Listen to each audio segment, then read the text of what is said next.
Last time on the Market Snapshot. For the amount of home that people want to purchase, it's now becoming a family purchase. It's not an individual purchase. Yeah. They're having sisters and brothers and uncles and people joining that party, getting on that loan and trying to be able to get qualified for maybe $250, $300. One, people don't want to be mortgage broke. Yeah. The other thing is that they might not even qualify for the $300,000, so they're adding people. Do you think if the consumer's expectations for a home would be lower, then they could actually buy a home? Because it seems like people that are at $150,000, they want the Taj Mahal. There is no middle ground in today's housing market. We started seeing a climb. Sales of existing homes rose sharply. So the homes that have been selling are at a higher price. Let's begin. All right, in 3, 2, 1. It's time to cut through the clutter. Refinancing your home loan. This is your source for the latest real estate and home financing news. You can actually use. My prediction is that most predictions will be wrong. It's the Market Snapshot. Going live. And now, here's your host, Dan French. And welcome to the Market Snapshot. It's Dan French from Nova Home Loans, your go-to mortgage specialist here in Las Vegas. I'm in studio as always today with Chakits ITZ Krulsawat. Yeah. From Simply Vegas. What's happening today, Chakits? I'm feeling good. Just woke up, rolled out of bed. Man, you must go to bed late. Well, last night I did. I went to bed about 2 o'clock. The weather was really nice. We went to the pool, hung out a little bit, enjoy the weather. Yeah, yesterday I was out shopping, as always. Shopping? And, I was out shopping.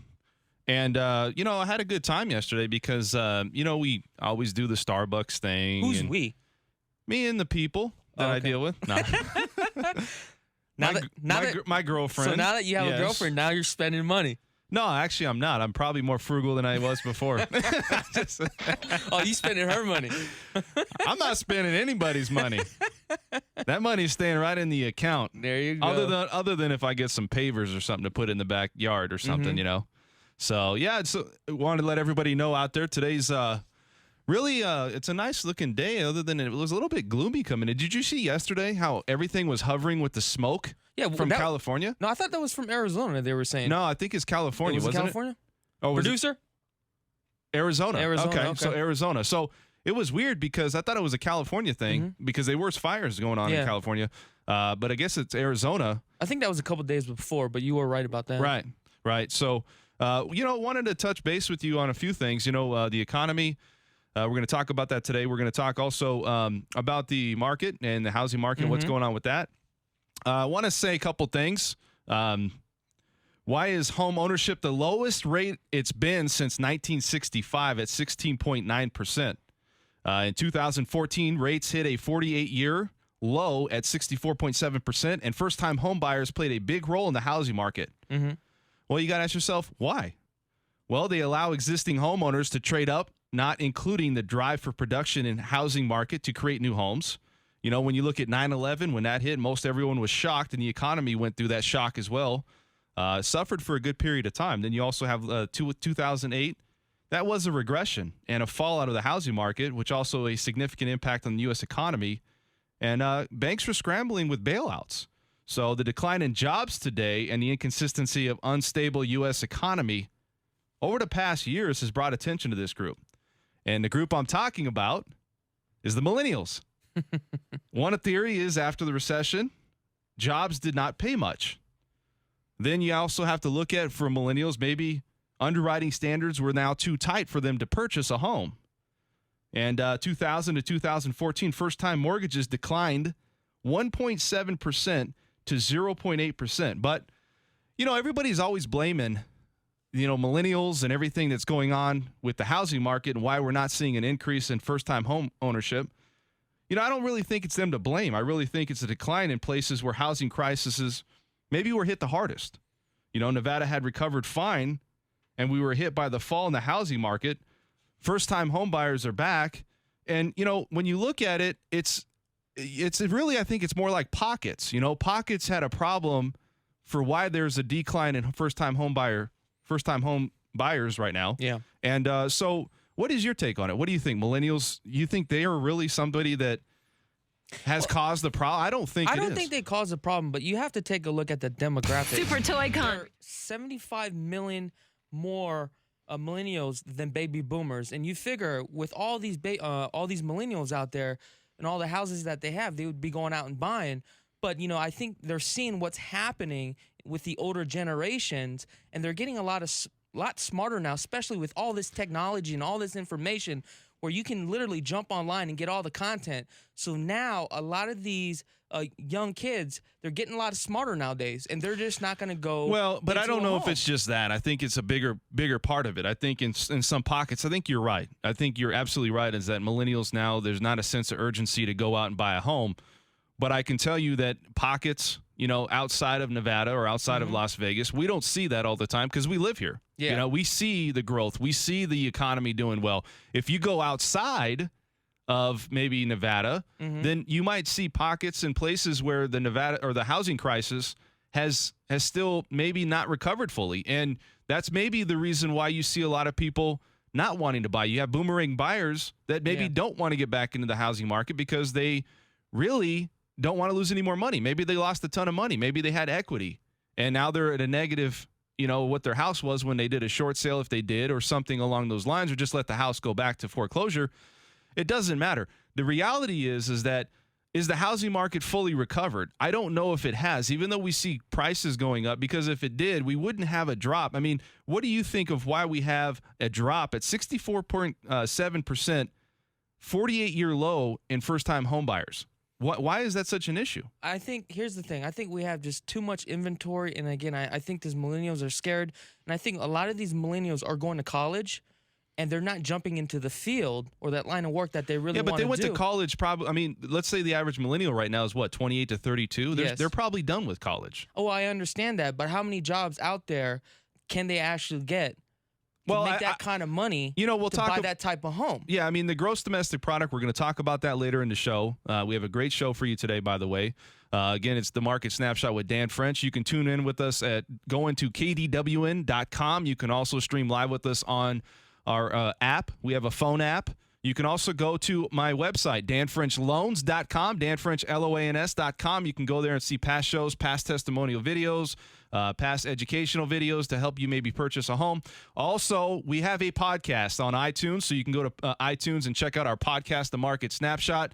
And, we're also on everything, right, Chuck? iHeartRadio, I throw it out there, but everybody's on iHeartRadio. So, there's no real way you can't get a hold of us. And I think that I pride myself on that because and Facebook, we're also streaming live on Facebook. So, again, I don't think everybody's out there looking at Facebook, but if you're on there, you can see us today as well. But going back to what we're talking about here, I think the big decline here is because, yes, millennials are not purchasing homes.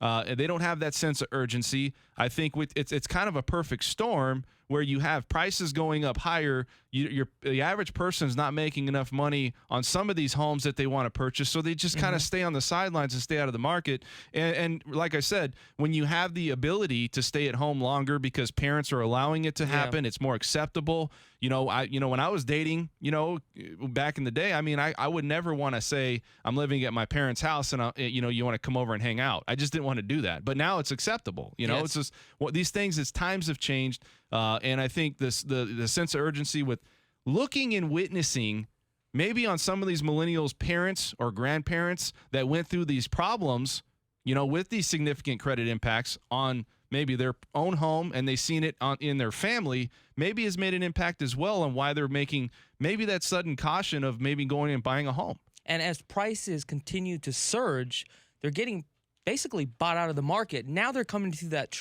threshold. Should I just rent or should I buy? Yeah. Because now the mortgage payments are getting pretty high at this point. And at this point, you might as well rent. Yeah, no, that's exactly right. So we're going to go right into the market rundown. Chuck, you ready for it? Let's do this. All right. I'm just going to tell you, you've got a lot of full rundown today on a lot of things we're going to be providing to the audience. Right now, we got news and events. We're going to start with that. We're also going to go over to housing market news, interest rates. Home sales are up. Mortgage applications are down. The Fed nixes July rate hike. We kind of already knew that. Yeah. Facebook offers plan for 1,500 housing units. That's kind of unique. Also, rate uptick while homeowners express confidence in the economy. So you want to take a look at that. Sharknado is coming to Vegas today. Did you know about this? I don't even know what Sharknado is. Sharknado, neither do I.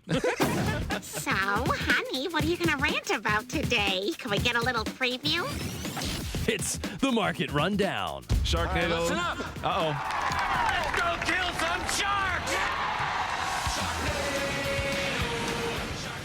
Hey, what is that? I don't know, dude.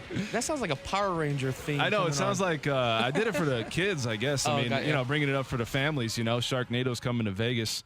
Wakens will be at the Elation Pool from, you ever been to Elation Pool? No, I haven't. All right, it's from 8 to 11 p.m. at the Stratosphere. I don't go to the Stratosphere. Have you ever been to the Stratosphere? I think I went down to the bottom of the Stratosphere one time. And left. And I just left, and I'll tell you why. That area around there, It's you kinda need, ghetto? you need to have a gun, man. It ain't that bad. It's bad. Yeah. No, I'm just playing. It's not that bad. But, you know, I mean, you got to go down there and you got to kind of have a sense of caution. But, you know, I don't really go down that side of the strip anyways too Really? much. I don't. Do you? Well, you know what? I drive by. I haven't gone inside the casino lately, but have you ever went up to the tower?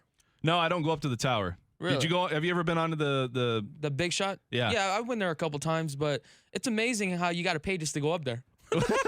just to see the view? Just to see the That's view. so funny.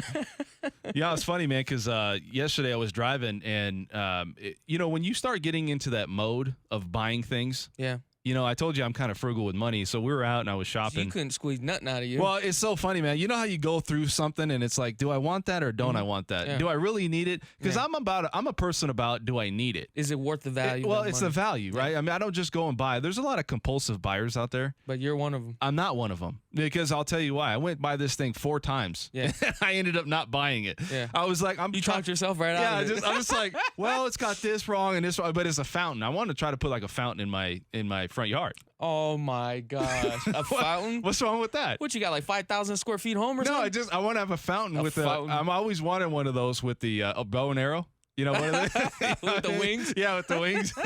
And then the water shoots out the mouth. You know, that way when everybody, you know, what'd be cool is if you're walking up and you're going into your house and you have that, and it's summertime, obviously, you can shoot a little water out at somebody as they're walking through the steps. But anyways, I was out looking at it. Man, I went by this thing 4 times. And I was looking at it and I was like, do I really want this? And I'm like, well, yes, I do. And then I went back and I started to pick it up and put it in my basket. And I said, wait a second, it's a plug-in. I don't want that, right? So then it was a plug-in. How do you think it was going to work? Well, I was like, because I thought maybe like it was just going to be, I don't know. I was just looking at it thinking that maybe somehow the water, yeah. Wi-Fi? So, yeah. I thought Wi-Fi was going to take over, you know? But I was like, well, here's why. Because I knew it had a plug, but I didn't know where to plug it in. I'm like, you know what? That's going to be like a kind of an eyesore. Yeah, like a project. Yeah, you're going to have to like put it through the, you know, so I was looking around and I was saying, you know, let me feel the materials. The material didn't even feel like stone. You know, I got to have stone. I'm not going to just buy something that's like fake or plastic or. So the look of it looked nice. Yeah. But as you got closer, it was like, you know what I mean? You got, I don't know about that. How much was it? That was like $150. There's a deal killer right there. I mean, it doesn't matter. So I went by it 4 times. I wanted it, but I didn't want it. I talked myself out of it. I do that a lot. I go down and I'm like, and it's weird, man. I'm in this whole, because maybe it's summertime, this whole backyard. I want to try to make these things that are other people don't have. Yeah. You know, and it's I try to not turn it into a competition, but it's more like, what can I do to really set it off? Because I'm gonna, you know, I want people to come over and enjoy time with me. So, you know, I just been looking around and man, I've been talking myself out of a lot of things. How's that backyard coming along? It's coming real good. Yeah, it's You coming still real- working out in that heat? Man, I'm telling you right now, You're crazy, dude. I am a soldier. All right. I put some wet towels on me. I put like a wet t-shirt, you know what I mean? And Yeah. then you just, actually it's sweat. Yeah, it's just sweat. I walk out there and I look at it and I'm already drenched. So, anyways, let's go back into the news and events. I wanted to talk to you about that. Havana Nights will be happening at the Mob Museum on Thursday, 6/10. It will help celebrate the Cuban culture. Oh, you like that Cuban music right there? Yeah. I'll tell you what, man. Cuban cigars, right? And you said you liked Cuban women too, right? Cuban butts. Oh, yeah. Is that what you look at? All you do is just listen. Yeah. I don't know sometimes if they buy big enough pants for that style. You know what I mean? It's like it's always tight. You know, things look like they're coming out the seams. That's huge. That's what she said. Speaking of the Mob Museum, Oscar Goodman will be turning 77. His favorite meal in Cardini's. You're going to go there and have this, aren't you? You ready? All right, yeah. It's a 2-bit Caesar salad, bone-in ribeye. How much? Shumley's mac and cheese, and a chocolate ice cream to wash it down. I think it's like $250 a plate. I don't know, something like that. 250 pesos? Yeah, it's cheap though, man. You get the rub elbows with Mr. Oscar Goodman. Yeah, you can pay me $250 to rub elbows with me. Come on, man. He's the mob. Yeah, No, I shouldn't say that. Also, home sales were up. Mortgage applications were down. New data reports point to rising number of home sales, but a third report is showing decline in mortgage applications. So, why is this occurring? Well, we all know here in Vegas we're experiencing that. Mortgage applications seem like they're declining a week-by-week basis. A lot of people are looking at, how the rates are trending now. Yeah. And I think a lot of it may be with the show. I told you, a lot of people right now, I think, are listening to the show. They're passing this information to friends and family, which is great. We need to have more people there anyways. I think 600 and some, a little over 600 people this last week go to our website and look us up there. That's great. I want to get to 1,000. I want everybody out there, tell your friends and family, listen to this radio show. It's going to give you good information on a variety of things. And, the other thing is that when you look at the overall picture of how people are perceiving the housing market here, the housing market is still appreciating, but you still have an abundance of people coming in to try to purchase a home. Now, is it the same market we were in 3 or 4 years ago? Absolutely not. The same amount of home you can buy for is not there anymore. But rates haven't gone up, and the housing market does go up. It's going up, about 6% this year? 6.8, almost 7%. Yeah, so 6%, that says a lot because it tells you that, yes, if you buy a home, let's say you waited a year ago, you could have already had including whatever you've already put money into, that's an additional 6% into your home. So that's good for home buyers to drive them. I don't see why there should be any concern like we talked about for home ownership or first-time home buyers here. You see the economy doing well. The market here is really thriving. The tourism is still there. Yep. I know for a fact when I go into stores and things, I still see a lot of people buying and everybody's just out and having fun in summertime here, it seems like, and that's a good thing. You go to the IKEA building, we always look at that, so go ahead. You shouldn't be sitting on the sidelines because you're thinking interest rates are going to drop any lower or go up any higher, because at the end of the day, I don't think interest rates are going to move.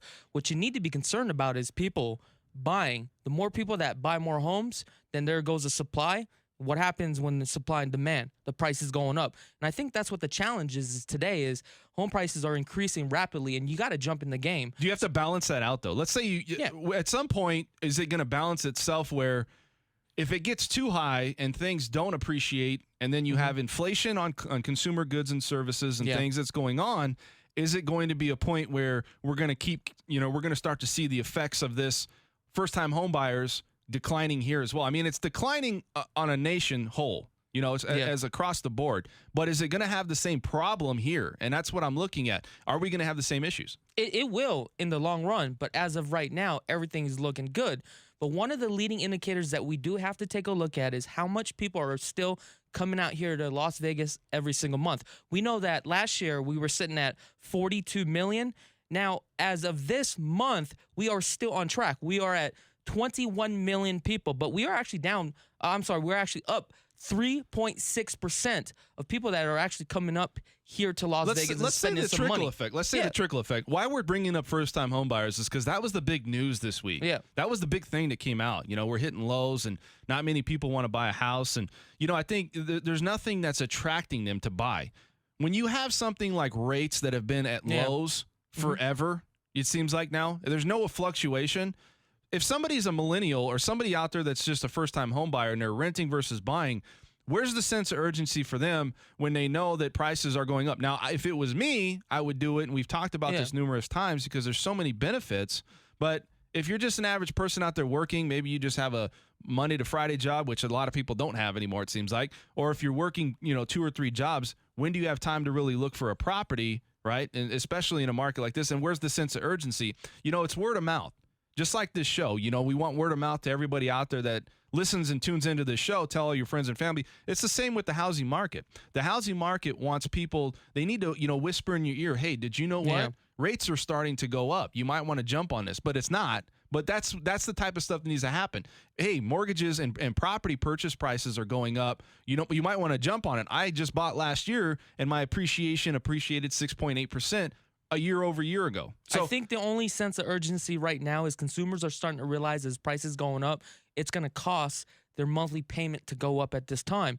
But the problem that I'm also seeing is that once they get qualified for us, once they sit down with me and they realize they can't get as much as home as they are expecting, that's what's really setting them off to sit on the sidelines. Because out of 20 qualifications, about 7 people are not buying because they can't get what they're looking for, and they're basically bought out of the market. And that's where they weigh their pros and cons, because if they're going to spend more money and they're going to pay more for a mortgage, and now rents are lower, then they're going to probably rent. And that's where we have to take a look at the rental sector as well. But understand, as properties continue to sell, what's going to happen as well is the rental sector will also go up. So we have to have that barometer, and we have to watch both markets. Let's talk about this. Let's talk about this real quick on this whole housing market issue. Expectation. All right. You set the expectation for what I do with my business, with doing loans. You do it with real estate. Yes. The expectation needs to be set out there for everybody that's looking to purchase a home. It needs to be set that you're not probably going, if you're buying an existing home, you're not going to get the deal that you got or you thought about a year ago or 2 years ago. Okay. That's one thing. The other thing is that you have to have leniency. If you're going to go out and try to buy a house, I understand you want everything that pertains to that house just to be exactly what you want, but that's not going to happen. The reality is you're probably going to get, like we said, 3 or 4 out of the 10. Before it might have been the 6 or 7, but now you have competition. You have buyers that are looking for the same house. And if you look at homes that are in nice areas or that are turnkey or somewhat ready to walk in, you're going to have competition on those homes. So don't think that you're just going to jump into a house and you're going to find a house that you want and be like, oh, I'm going to make an offer and I'm going to get it. Because you have to have leniency, and you have to have the sense that you're going to take some time to probably get into the home that you want. But at the end of the day, it's about the investment. Yeah. It's about what is the return on my investment and the dollars that I'm spending, and where is that money going? Now, also understand you are going to have more options based upon your purchase price. The higher you go, the more options that you'll have. But if you're lingering around the $220,000, you're probably going to definitely have to settle for certain things. I have a lady coming from California, right? She comes in, she calls me on Tuesday. She says, I want to buy a house at 130.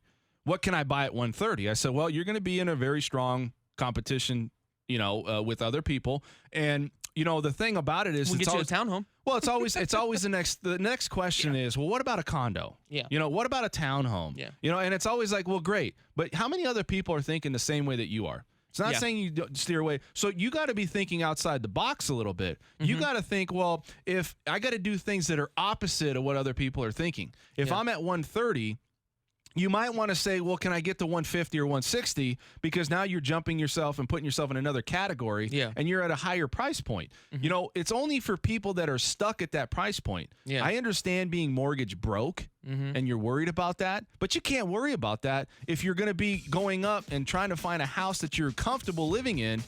You're going to have a little bit better chance of getting that. You got to live somewhere anyway. Yeah, I mean, it's 150, 160 versus 130. Your price point and your payment is just a little bit higher. So we'll be right back. We have a whole lot of show left. I'm going to talk to Eli Siegel here at the second part of the hour. We're also going to talk about the interest rate trending. Where did the gross domestic product end up? And also, Facebook offers plan for 1,500 housing units. We'll be right back. Get the latest financing and real estate news anytime you like. Just log on to danfrenchloans.com.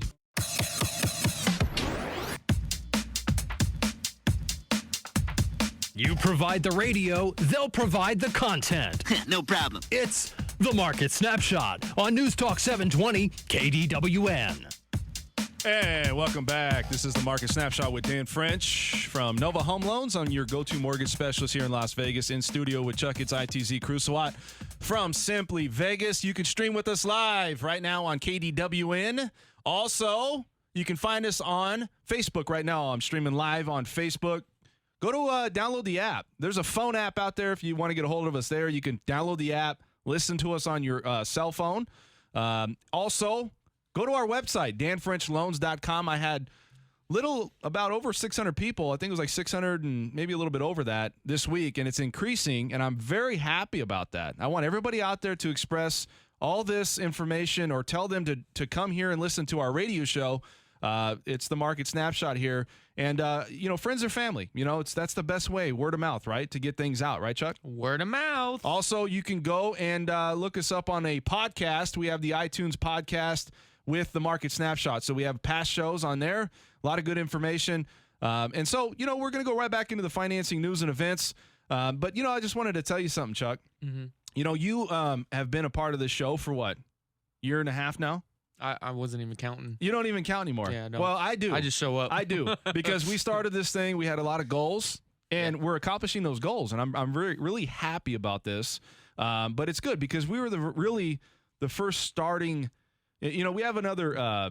We're the originators. We're the originators, if you want to call it, because we had other people that have been on, on this radio. Yeah. KDWN, Mm-hmm. and they are from our same companies. Yeah. And they do a good job. So do we. Mm-hmm. And so I just wanted to tell everybody out there, we're really trying to promote the Nova Home Loans out there, the Market Snapshot, the information that's provided.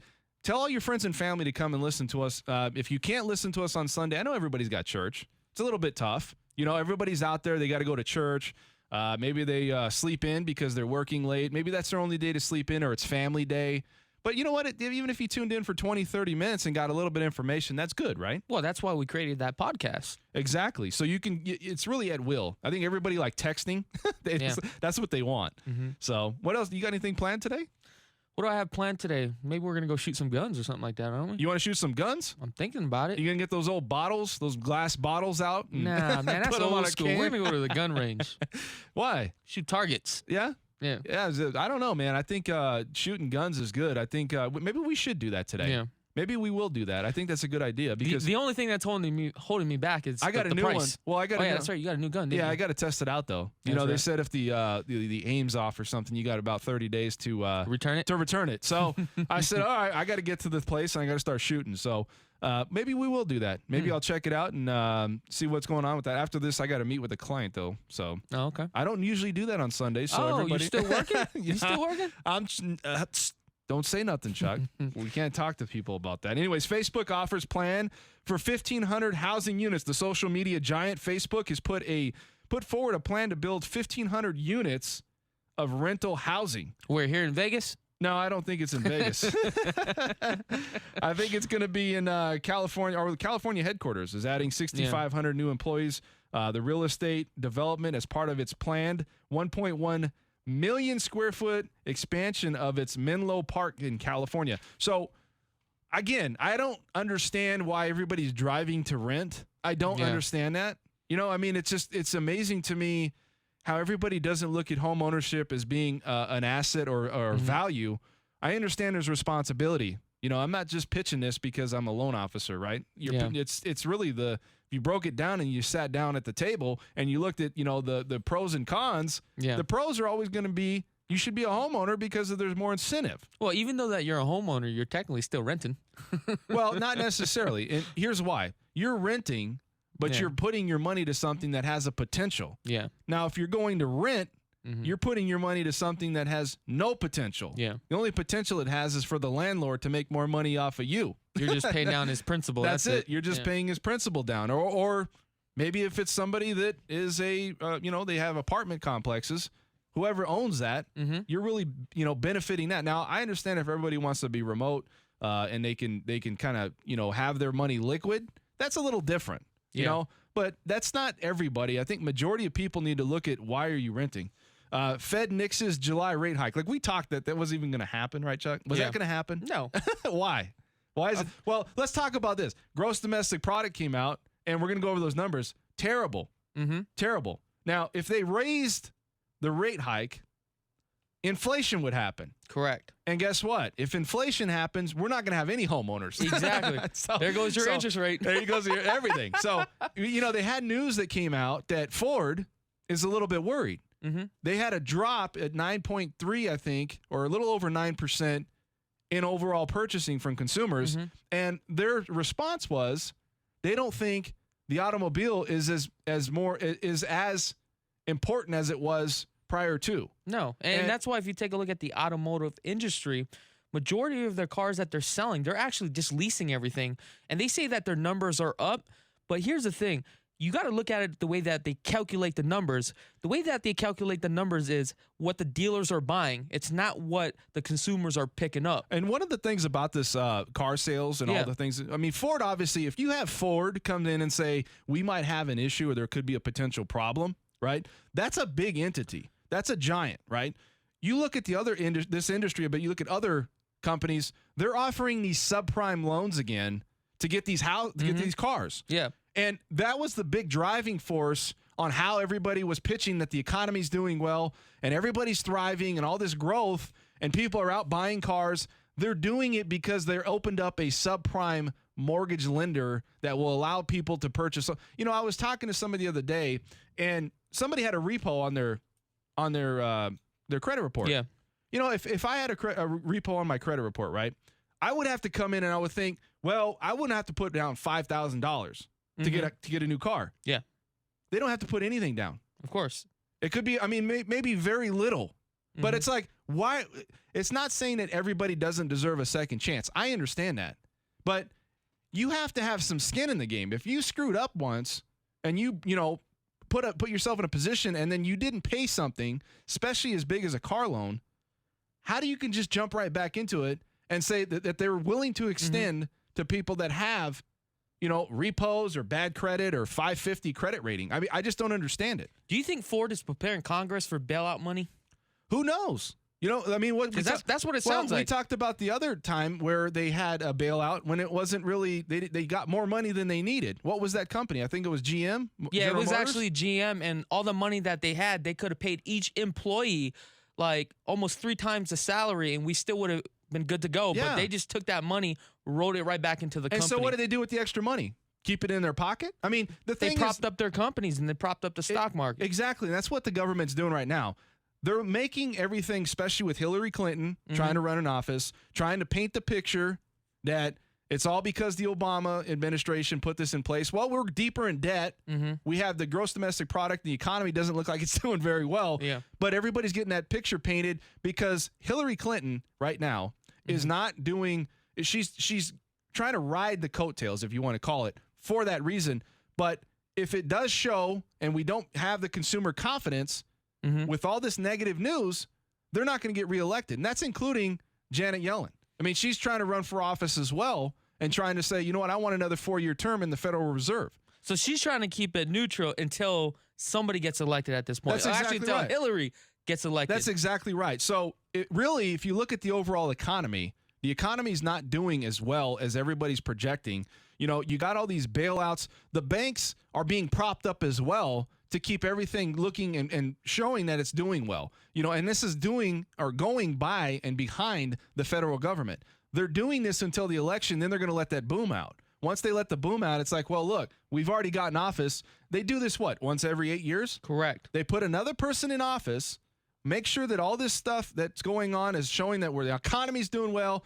Once they get in, all of a sudden the economy's terrible. And that's how they print more money. And then they just keep printing more money. So the thing is this.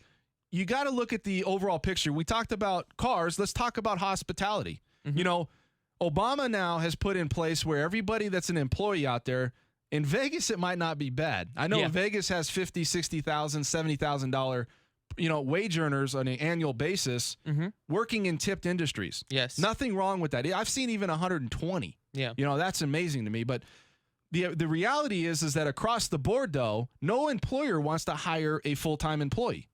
Now, you look at the hospitality sector, hospitality came in way less than it needed to in this last quarter. Yeah. It's really showing a decline. One, that shows people don't have as much money to spend. 2, there's probably inflation coming in because the cost of living is going up. And then people are not working full-time jobs, so they don't have as much money to spend. So if you look at all these things, how can hospitality go down? You know what? That is eye-opening when you see people going out to restaurants and it's going down. You see people that are going and maybe the people that would go out and have, you know, drinks, and people are now looking at, well, I got to throw a tip in there for most people that know that when they go out. So the added income or the money that's spent on that, they're saving it. They're not spending it there. That doesn't show consumer confidence, does it? So the question is, with all this negative news that we're just getting right now, why should I become a homeowner? Well, listen, it's not about the negative news. It's about trends. Well, it's about the truth. It's about the truth and about trends. Now, if you're a homeowner, you have to live somewhere. Correct. Okay? If you got to live somewhere and you have to pay rent, you have a choice. You know, most people that are middle class, upper middle class, don't have the luxury of going and buying a cash home for how much they cost. They're $200, $300, $350, $400, depends on what you're trying to purchase. So what you have to do is extend credit, typically. So you have to get a loan. You have to compare, though, right? Yes. One is timing. Is timing right to buy a house? And that's for first-time home buyers. Everybody's in a different place. The other thing that you have to look at is, what is the cost of rent versus the cost of my mortgage? And if you have incentive by getting a mortgage, because you know what? A lot of this stuff is put in place by the government. It really is. I mean, they want you to buy houses. They really do. Yeah. They know that they see there's a drop in first-time home ownership. Yeah. They see that. They're worried about that. That's why they keep rates low. That's why they're talking about possibility of cutting rates. Well, you said we're at, 63% of home ownerships in the U.S.? 64.7. 64. Yeah. And I think during the Clinton administration, we were trying to set, 78% or 76% at that time? Regardless, it doesn't matter because this show's about trends. We talk about rate trending, housing market trends. The housing market for first-time homebuyers is trending down, and it's been the lowest it's been for 50 years. Home ownership is not what it was before. It's not. It's an illusion that people don't think is some type of value or does not have the ability to have value down the road. And if you're buying something, you're about the return on investment. That's regardless of anything. If you buy, gold and things like that, you look at gold and silver quite a bit, right? Yeah. Do you buy it for the return on investment? No, that type of commodity is where you just buy and you hold on to, store your wealth. That's all it is. Right. So if you look at the home, it's a little different because it's still an asset, but it's a different style asset. Correct. It's an asset that has a return. When you buy things like that, stocks and things like that, you're looking for a quick return as well on those, But homes aren't that way. Homes are more of it's still an asset, but I think it takes time for the potential for it to have the equity to sell if you had to make some profit, or else why would you want to buy a home if it goes negative, right? And if you're going to live in Vegas for the next 15, 20 years, you might as well just get something. So when you look at this negative news, we're going to talk about rate upticks while homeowners express confidence. So again, homeowners are expressing confidence in the economy because of all this being portrayed. There is things that's doing well. But a lot of the things that indicators, and that's why you have this data-dependent indicators, is showing that the economy has the potential and right now is declining. So average fixed rate on mortgages right now, a 30-year fixed rate mortgage averaged 3.48% from a week ending in July 28th, up from last week 3.45%. And, the 15-year averaged 2.78%, up from last week when it averaged 2.75. So even though the rates are going up from that week, there was still confidence. Yeah. And you still have people out buying homes. And that's something you consistently see. I had somebody come in the other day, and the question I always get, talk to Eli Siegel about this at the second part of the hour, is right now the best time to buy a home? And I always say, one, what is your return on your investment? What is your rate? What's this going to be? But the other thing is where are you at timing wise? And would you buy in this market? As of right now, no, because I'm not getting the returns that I'm looking for. And that's as an investor. Okay. Now, I do have a primary residence, and we've been talking about this. I'm highly considering selling my home because I feel that we are starting to hit the peak, and I want to go back to renting. And am I going to be paying a little bit more? Yes, I am. And that's the debate that me and my wife is having right now. Yeah, but that's countering what I'm saying right now because you're saying going back to renting. Well, why would you want to rent when you have a home that's already a fixed mortgage? Well, the reason why is because my mortgage right now is $1,000, but the average rent around my area is about $13. Here's the thing. I have a chunk of equity, but when the market tanks, I'm thinking it's going to tank anywhere from 40 to 70%. How do you know it's going to tank? Because we're coming down into a downswing. If you take a look, what's really happening with the stock market, what's happening with the economy. Yeah, but I don't think it's ever going to go back to the position where it was at before. I mean, you can't. That's my opinion. That's what I'm trying to explain to you. Based upon the data that I'm seeing, GDP is only at 1.2%. We haven't seen any type of growth in the past 9 years. GDP is so low, we can't even increase Interest rates. Well, we can't increase interest rates because it increases inflation. And if it increases inflation, then the consumer spending is going to go down. The consumer confidence is going to go down. And then the economy is going to go down. Correct. So the problem is this, though. It has nothing to do with if you're looking to rent, you're only doing that because you're scared of the market. Is that what you're saying? No, I'm not scared of the market. I'm repositioning myself because if home prices drop anywhere from 40 to 70%, right now I'm sitting on it at $220,000. Even though that my mortgage is still going to be lower, I want to free up my capital so that way when the market tanks, I can reposition myself and get more properties. Let's look at it from your perspective. Let's say you sell that house and then you turn around and you're renting. Let's say your rent now is exactly what your mortgage is. Let's say it drops $900 to $1,000. But you know what? You're now going to be threatened with the increase of rents by the landlord. And you know what? That's going to happen every single time that you come across where your lease ends up. Now, I want to ask you a question. Would you rather be on a fixed payment or would you rather be on a position where your rent's constantly has the potential to go up? Now, here's the thing. This is based upon my own opinion, I understand. And it's case-by-case basis. Landlords are looking to make profit, though. They're running a business. Don't think that they're not. And if you're running a business just like you're running your properties, what's going on with those properties? You're trying to maximize the amount of money you get in return. Is that not right? That is correct, and I understand your position and what you're saying. The average house right now to be rented is at $1,250, just a house, and that's not even a very good area. And I understand that, but here's the thing. I'm in a position where am I willing to spend a couple $100 more to reposition myself in the near future? Yes, I am. To me, it's not a big deal because real estate is just one big monopoly game, and you just got to understand the game. But you're looking at it from an investor standpoint, Chuck. And you're asking my opinion. I know, but let's look at it from a first-time homebuyer standpoint, okay? So if you're pitching this, then you're saying as an investor, that's the route you would take. As a first-time homebuyer. As an investor, yes. But what I'm saying is if you're a first-time homebuyer, you understand that I'm going to be staying in this home for another 5 to 7 years, and that's the average here in Vegas, then yes, maybe now is a good time to buy. But it really depends on your position. It's really a case-by-case Well, and that's why you've seen a lot of investors fall out of this business here in Vegas because they were here, they propped up and I don't know. I mean, to me, it seems weird that you have a bunch of investors come in and cash, and they all drive the market to a certain point, and then once it got to a certain point, they just dropped out of it. You're absolutely right. We're sitting at 18% of cash buyers. Out of that 18%, about 10% are only investors.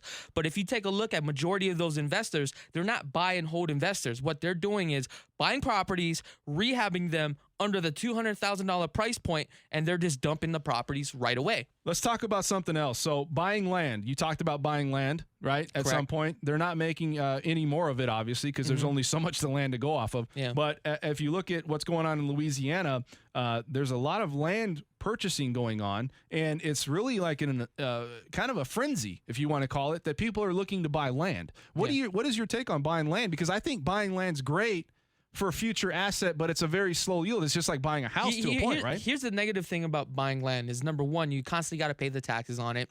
Number two, on your parcel, you have to have a perimeter around it. If you don't, and somebody comes on your property and gets hurt, you can lose that. Now, what I do like about land is if you're going to be building in the near future or if you buy in the right location, there could be potential. But that type of strategy, I'm really not okay with because the type of investments that we do buy here are investments that produce incomes right away. So that's a asset or a commodity that doesn't produce you any type of income. So it's really case-by-case basis when it comes to land. Louisiana right now is losing 75 square kilometers of coastal terrain every year. Oh, wow. Yeah, so that's crazy. So also, let me talk about embezzlement. You know, U.S. employees finds companies within 151 to 250 employees were hit by the following schemes. Most often, vendors invoicing a false billing was at 21.4%, payroll fraud 11.8%, funds theft at 8.4%, check fraud 6.8%, and credit card fraud at 2.9%. So as the economy, as technology advances, right? There's always, when you have something that has like some type of block, there's always people out there that are going to try to figure out a way to counter that, right? They're going to try to figure out a way to either steal, embezzle. And with all these things going on, I think running a company right now, you really got to be susceptible to understanding what ways this is happening, because a lot of people right now are going through and getting fraud, embezzlement, and all these things that going internally as embezzlement is happening as well, where you have to be you have to strengthen yourself and really position yourself that you cover all your bases, because if you're a business owner, this stuff's happening. You see, we talked about people. It's one thing just to go in and have somebody go rob your house. But when you do it internally and you really don't know how the hell it's happening, what are you supposed to do? Nothing. Well, you have to. That's why you have firewalls and things when it comes into people because people could jump on if they jump on your computer. Yeah. They know that they can get into your bank account information, any account information that you have. Correct. They can access it. Mm-hmm. And if they access it, they can withdraw money or transfer money. Right. And that's a problem. So people need to understand that. It's important to have these things in place with all these problems and you guys do have a system in place where you guys send them out an email, and it's an encrypted email once you log in just for that client. Yeah, because if you look at it, if first off, we have very secure information. We have sensitive information that if somebody has the ability to get a hold of, everybody can lose at that. So obviously we have to have that protocol in place to have that secure information. But I think if you're a business owner, and there's a lot of them out there, with all these things that's going on in the news about fraud, stealing, embezzlement, things that's going on online, and how people are accessing people's accounts and things, you really got to take notice of this because you're going to start losing money. And you don't want to be a person, even if you're not a business owner, you don't want to be the person that has a bank account and then you go to your bank account and you're $15,000 less than what you had and you don't know what happened. And then you got to trace it back. I mean, you got to look at these things. That's got to hurt. It's got to hurt. Imagine we're going to the bank and you have a negative $15,000. I just want to tell you something too. So, when you go out and you talk with clients, I had a situation recently where a client wanted to really get a second opinion on getting a loan. And I pride myself on this because I didn't get the loan, and I don't care. The thing is she called me and said, I heard you on the market snapshot. I wanted to get a second opinion. I'm doing a refinance right now. And she said, the only thing I'm really looking at is interest rate. And at the end of the day, people traditionally, for whatever reason, start with the person that they met with first. Yes. They almost always do. It doesn't matter if you get that second or third. It would have to take a significant amount of savings or a significant change in loan product for them to jump ship. Well, I could understand because I'm sure that she's already went through the process and turned in all the paperwork. And if it's just by a couple bucks, I mean. But getting a loan estimate. Yeah. I'm not even saying turning paperwork in. I'm just saying get that second opinion. Mm-hmm. She got the second opinion. I gave her a same rate. Okay, this was an investment property. Yeah. But the good thing is that my fees were lower. They were lower by $400. I told you Nova Home Loans has got a really low. Yeah. They're pretty low. Pretty they're not the lowest. Yeah. They're not, but they're probably third, fourth, maybe fifth lowest in the city. What it is, though, the lowest is not always the best. Obviously, you need to be working with somebody when you're doing a refinance. So you're trying to save money. Yeah. That's what your goal is, right? So it's like $300 or $400 difference. But it wasn't enough for me to save that deal. She's like, you know what? I've already started. And I understand. But the important thing is if you're a consumer out there, get that second or third opinion. Mm-hmm. Find out what you're saving. Find out if it makes sense to you. Because, if you have another loan estimate you can sit down with and compare numbers, have them explain it. And not only that, she went back to that lender. This is recent. This was on Monday. She went back to that lender and said, listen, he's going to give me this rate. So all of a sudden, he dropped that rate to where my rate was at. So that's why it was compared to the same. Yeah. And then when he said the fees, she was like, well, it's only $300 or $400 in fees. I'm not going to, go through the trouble, which I understand. I'm not going to go through the trouble of trying to get that, But you know what was smart about that? Consumers have options. You need to exercise your options. If you're going and buying something or refinancing something, purchasing something as a magnitude as a home, as a car, what do you do when you go buy a car? You go to different dealerships and then you find out what has the best deal. Yeah, correct. You might narrow down what type of product you want, but you're going to go and shop. Do the same for a lender. Go and look at companies. Quicken Loans and other companies, I've beaten them. They've saved money because they called me. Stan French with the Market Snapshot. We'll be right back. We have a second hour coming up. We got Eli Siegel. We're going to talk about the housing market, and also interest rate trending. We'll be right back.